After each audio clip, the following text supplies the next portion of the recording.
क्रिकेटही बदललं, सगळ्याच गोष्टी बदललेल्या आहेत. पण आचरेकर सरांचे मला त्यांनी जे संस्कार केले या खेळाडूंवरती हे आजही आपले खेळाडू समोर बघितल्यानंतर आपल्याला दिसतं की कशा प्रकारचे संस्कार त्यांनी केले असतील. क्रिकेट बदललं, सगळ्या गोष्टी बदलल्या, नवीन मुलं आली, नवीन मुलं खेळतायत. पण आजही नवीन मुलं सांगतात की आम्हाला तेंडुलकर सारखं खेळता येत नाही, आम्हाला कांबळीसारखं खेळता येत नाही.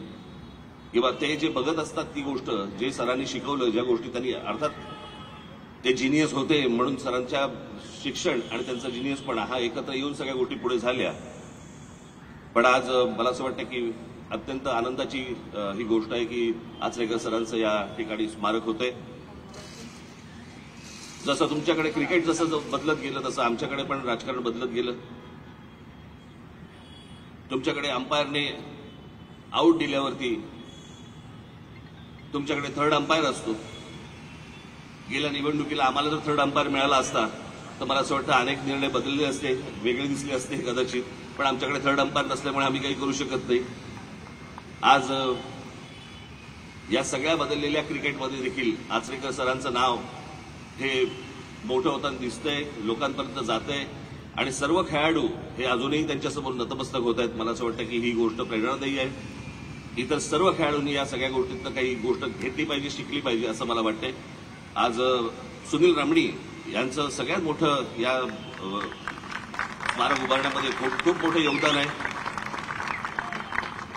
आणि त्यांनी मनापासून या सगळ्या गोष्टी केल्या म्हणून हे स्मारक उभं राहिलं. दिवस रात्र माझ्या मागे लागायचं आणि आपल्याकडे परवानग्या मिळाल्या तर म्हणजे कठीण असतं, सगळ्या गोष्टी कठीण असतात. महानगरपालिका, राज्य सरकार आणि सगळ्याच मधून त्या परवानग्या मिळणं म्हणजे इतकं कठीण होऊन बसतं. आपल्याकडे काय आहे, अनधिकृत करायला गेलात तर त्यांना परवानगी लागत नाही, पण अधिकृत करायला गेलात की खूप परवानग्या लागतात. कळलं?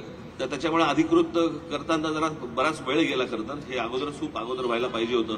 पण आज सरांची जयंती आणि या जयंतीच्या निमित्ताने मी सचिन तेंडुलकर यांना मी विचारलं, म्हटलं 3 तारखेला सरांची जयंती, त्या दिवशी आपण करूया का? त्या दिवशी त्यांनी तात्काळ हो म्हटलं आणि मी सचिन तेंडुलकर यांचे देखील मी आभार मानतो. आणि आज आपण सर्वजण जाताना ते स्मारक बघाल आणि आपल्याला देखील सर्वांना ते स्मारक आवडेल अशी एक आशा अपेक्षा बाळगतो.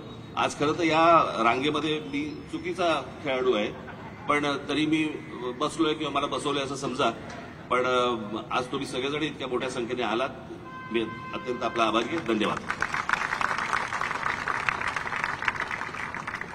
खूप धन्यवाद सर, खूप धन्यवाद. एकदा जोरदार टाळ्या वाजूया त्या विचारांसाठी. आणि अर्थात जसं सरांनी सांगितलं, आता राजसाहेबांनी सांगितलं की हे जे स्मारक होतं ह्यामध्ये पुतळ्यापेक्षा ही जी संकल्पना होती त्यामध्ये खरंच आचरेकर सर अगदी झळकून दिसतात आणि त्यामध्ये ही टोपी एक खास अशी आयडेंटिटी आहे. पुढचा कार्यक्रम असा आहे की सरांचे जे विद्यार्थी आहेत, टेस्ट क्रिकेटर्स, त्यांच्याबरोबर आपण 1-1 मिनिटं गप्पा, 2-2 मिनिटं गप्पा मारणार आहोत आणि नंतर भारतरत्न सचिन तेंडुलकर यांच्याबरोबर एक 10 मिनिटं बातचीत करूया आणि मग हा कार्यक्रम आपण पुढे नेऊया.